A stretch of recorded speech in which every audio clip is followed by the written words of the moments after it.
Hi there, I'm Alonso Ramirez, and today I'll be showing you results from our ongoing studies that show that the removal of riparian vegetation does not alter the trophic basis of tropical stream food webs. First, as we know, streams are using either allochthonous carbon or autochthonous carbon, and riparian zones are the key determining how much of either one is available to stream food webs, mostly via their control on sunlight and inputs of leaf litter. In general, removal of riparian vegetation results in decreases in inputs of allochthonous carbon, increases of autochthonous production, and a switch in the trophic basis of stream food webs. Now, when we look at evidence from tropical streams, we have a mixed bag. According to some studies, even forest stream ecosystems in the tropics are consuming a large proportion of algal resources. This might be the result of stronger solar radiation reaching the stream bottom, or perhaps some degree of shade tolerance by algae.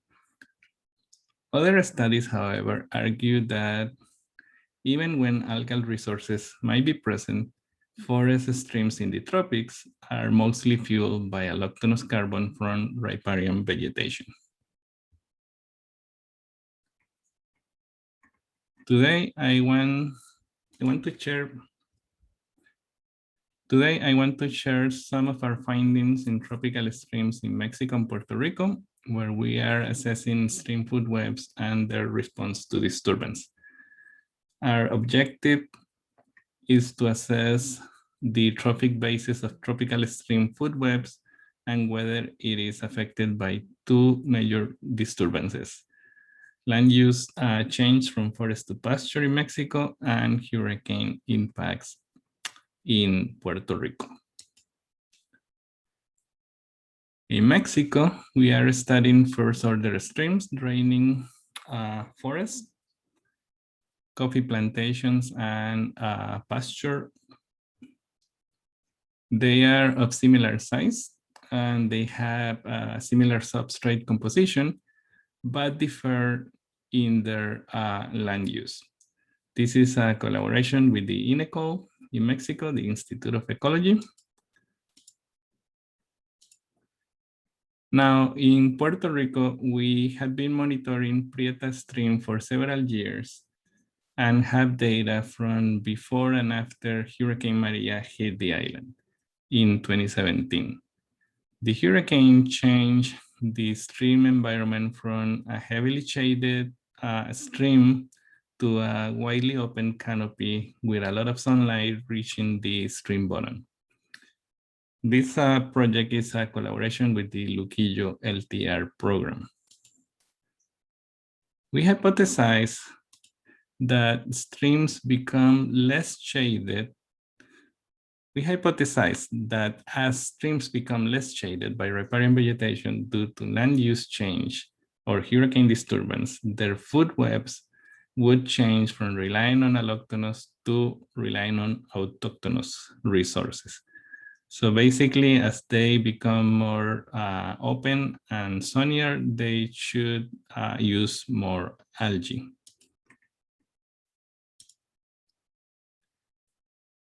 To address our hypothesis, we sample streams for stable isotopes of nitrogen and carbon.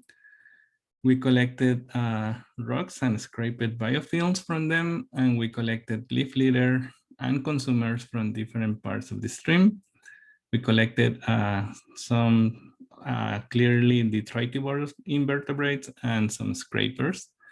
Samples were processed and sent to the University of Georgia for stable isotope analysis.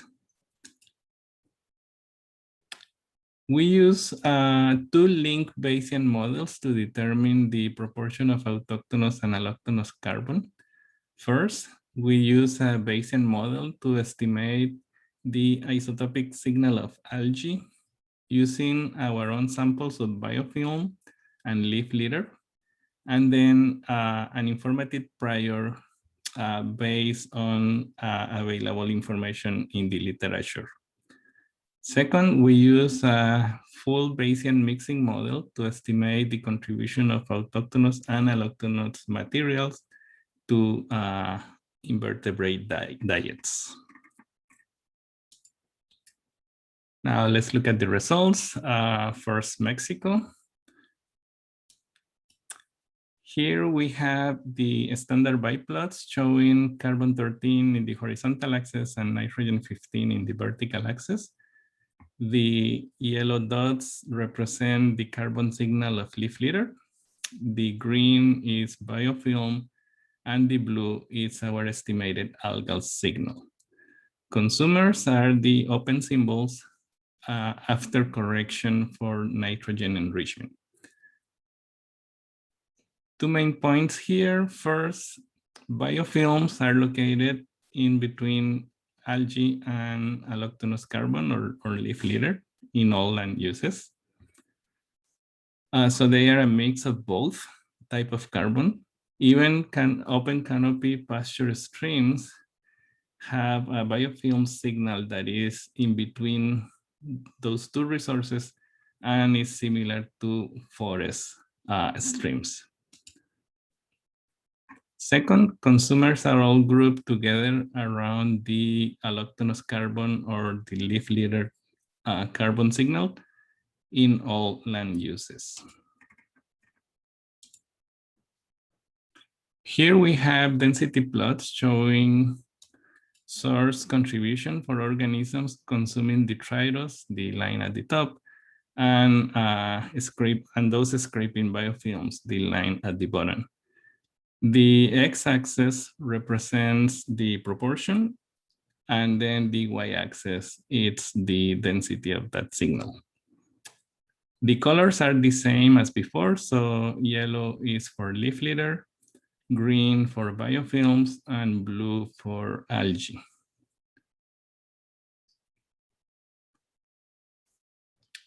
For all land uses, we see that leaf litter is always the main source for consumers, followed by biofilms and algae. As you can see, there's always a peak in yellow or leaf litter in the higher percentages or proportions in the horizontal axis. Summarizing land use effects, we can conclude that food webs rely mostly on allochthonous carbon, irrespective of land use, indicating that stream ecosystems continue to rely on allochthonous carbon, even in areas of pasture that have more open canopies and more sunlight reaching the stream channel. Let's look at hurricane impacts now. Here, we are studying the same stream before and after the hurricane. Before the hurricane, streams are heavily shaded. And then the hurricane hit the island of Puerto Rico and opened the canopy for all those, and a lot more sunlight was reaching the stream bed.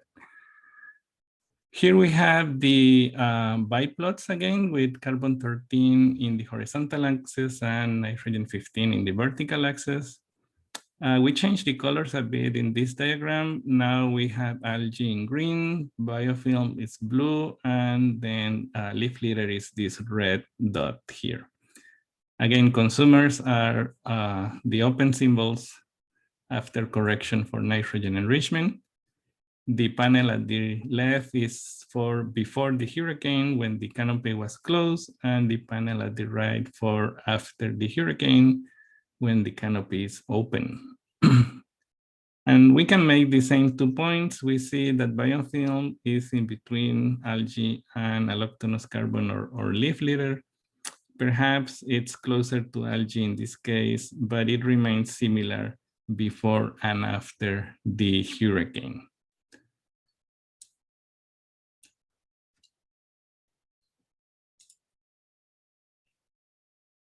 The density plots support the reliance on allochthonous carbon. Here we have the plots for 3 important consumers before at the left and after the hurricane at the right.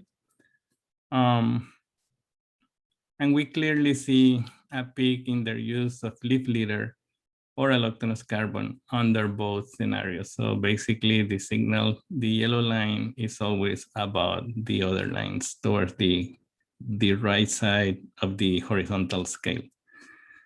The consumers that we have here are Baeteri and Neuhagenulus that are both scrapers. And then at the bottom, we have Philoicus, which is a calamoceratid caddisfly that is well known to consume leaf litter.